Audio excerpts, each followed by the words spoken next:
As we go through the word this morning, I think you guessed it, it's from Psalm 23, the shepherd of our soul, right?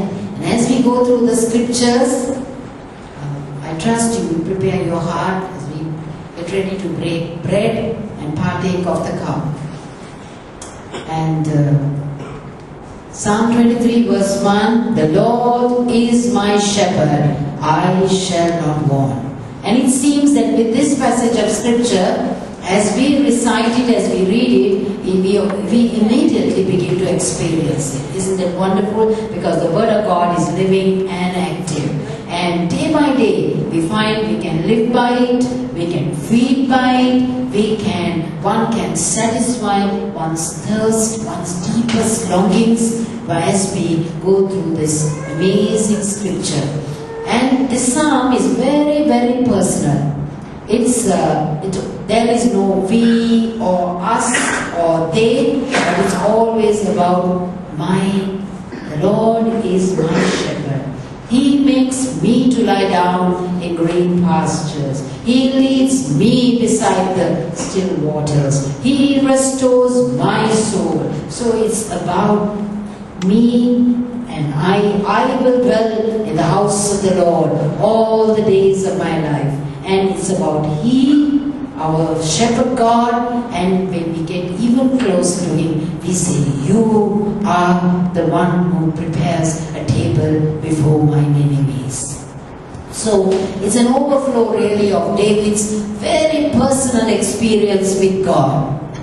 And just to give you a big brief background, this well-loved psalm, it was not written by David, it wasn't composed by him when he was a shepherd boy out there in the wilderness, looking after his father's few sheep, as the scripture goes, and with that catapult and stone he was practicing taking good aim. It was as a young fellow of 17 and less, it was not during that time that he wrote this amazing evergreen psalm. It was composed during a time of great difficulty in David's life.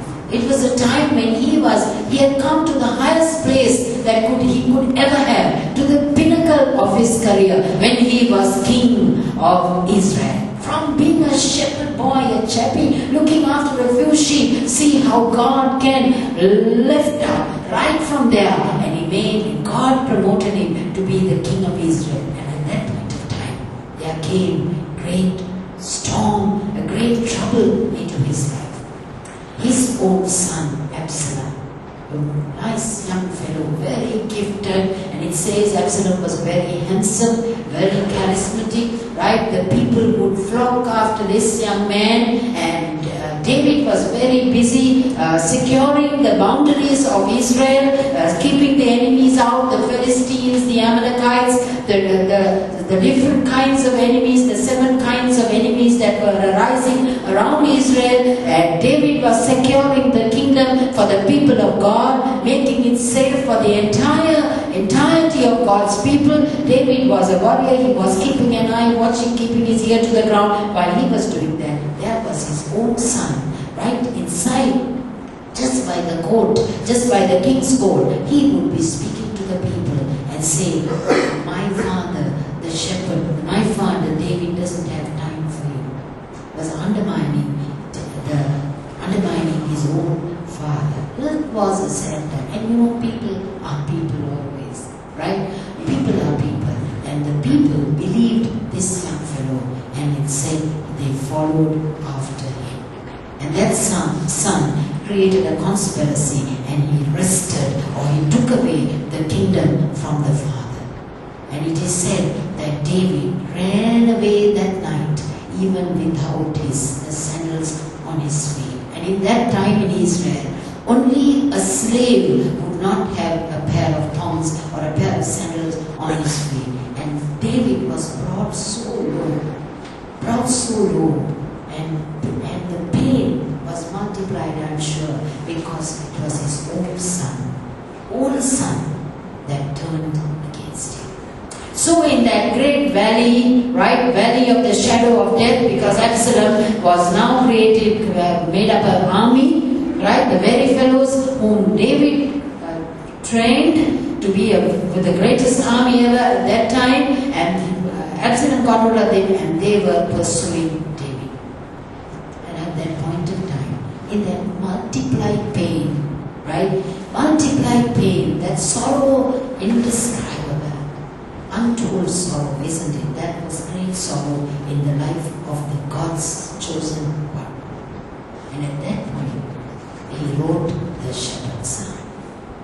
So it's out of that overflow of a very personal and intimate experience with his God that he wrote this psalm. And you will know, greater the sorrow, greater the blessing. Because of the travail of David's own soul, we can see the God in him flowing out. And you and I, in this day and in this century, are so blessed as we read this scripture, as we go through the psalm. Aren't you saying amen to that? Yeah, that's right. So the Almighty God is spoken of as the shepherd of his people in many, many scriptures. There are many scriptures. As I was preparing through this week, I came across many scriptures of God being the shepherd of his people. And Jesus, when he was on earth, he said, I am the good shepherd, John 10:11. And he meant, and Jesus meant, he said, I am the good shepherd. And Jesus meant that he was good at being a shepherd. He was good at being a shepherd. Because the shepherd owns the sheep.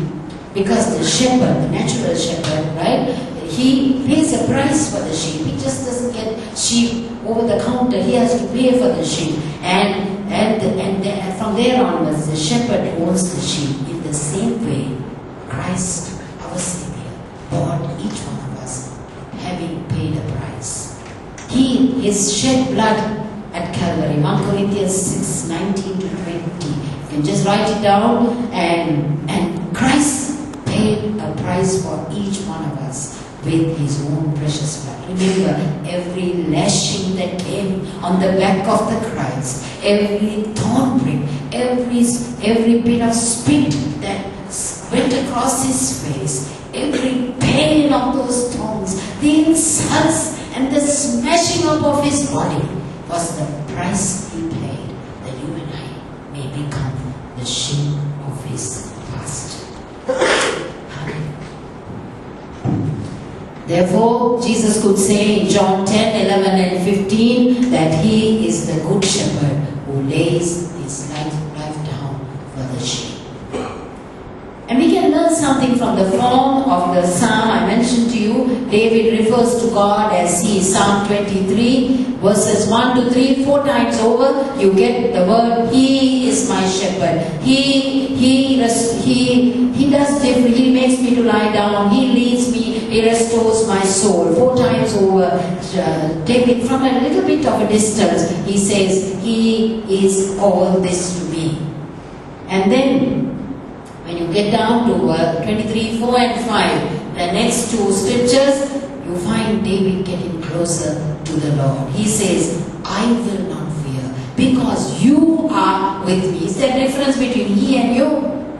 Right? There's a difference when we say he is like this and when we say you are like this. David has got closer and he says, 4 times over, he says, you do these 4 things for me. Right? And back again in verse 6 he goes back, because he does these things for me, I will dwell in the house of the Lord forever and ever and ever. Nothing can make me move from the house of the Lord forever and ever and ever. Do you have that assurance in your life that nothing can move you from the house of the Lord, from dwelling in the presence of the Lord? Even if we were to apply this scripture a little bit more, the valleys always draws us closer to the shepherd of our soul. Have you had valleys in your life? Yes, we have mountain peaks, right? And then always before we can get to the next mountain peak, there is a valley in between. That is life, right? From one mountain peak. If you want to get to the next, the mountain peak that is higher than yourself, right? Then we have to go down the valley. And then at that point, it's at the valley point that David switches over. He can see the valley of the shadows of death. And at that point, he says, "For me, you are with me, and I fear no evil." So we are all of us are like that. We are more prone, or we are more used to, or we talk about God when we are in the green pastures, in shady green pastures. When we lie down beside the still waters, we say God did this and God did that, and we are dancing on the mountain tops, right? We are talking about God from a distance. But when we are face to face with the valley of the shadow, there is a shadow and the light is taken away, right? And there is a little semi-darkness and we don't seem to see the shepherd's hand anymore. And then we have fear. And then we have to look around and say, and have that affirmation of the shepherd of our soul in our inward parts.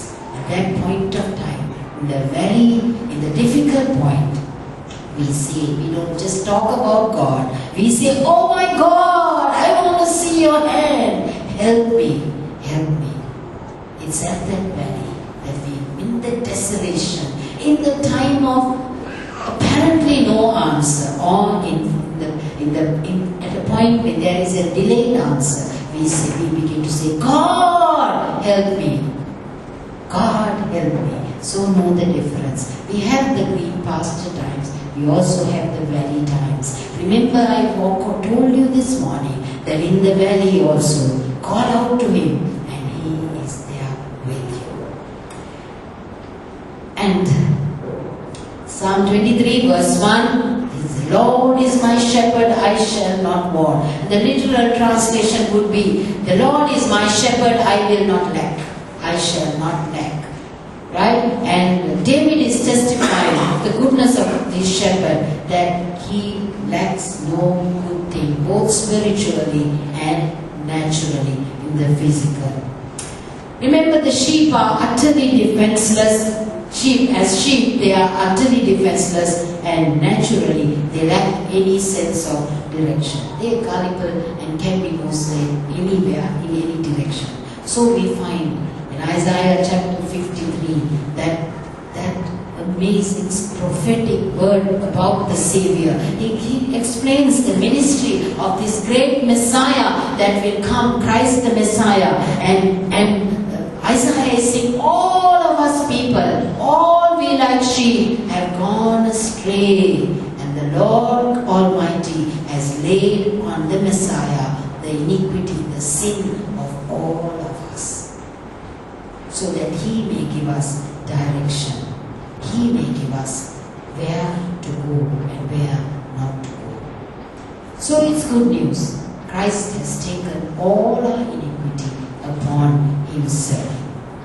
And also when it says, "I will not want," it hints of a deep sense of contentment. The Lord is my shepherd, I will not want. A deep sense of contentment, that even the valleys of the shadows of death will not be able to disturb. My brother and my sister, are you on a journey with your Savior like this? We are all on a journey. We are born again. When we receive Jesus into our heart, into our life, we are all born again. And Christ said to Nicodemus, that great religious teacher, "Surely, surely I tell you, unless you are born again, you will not see the kingdom of heaven." That's where we begin. We are converted when we are washed in the blood of Jesus, when we receive Christ. But we don't end there where we begin. There we have begun a journey with our Savior. And in that journey, as we keep moving, we get born. Jesus said, unless you are born of water, of the Word, and of the Spirit, you will not enter into the kingdom of God. So there is a seeing the kingdom, and there is an entry into the kingdom of God. Are you on a journey of seeing the kingdom and entering into the kingdom of God? Are you on this journey? Am I making myself clear? We are all on a journey, religion, worship is not just habit. It's not a habitual thing we do Sunday after Sunday. We come together, we gather together corporately that we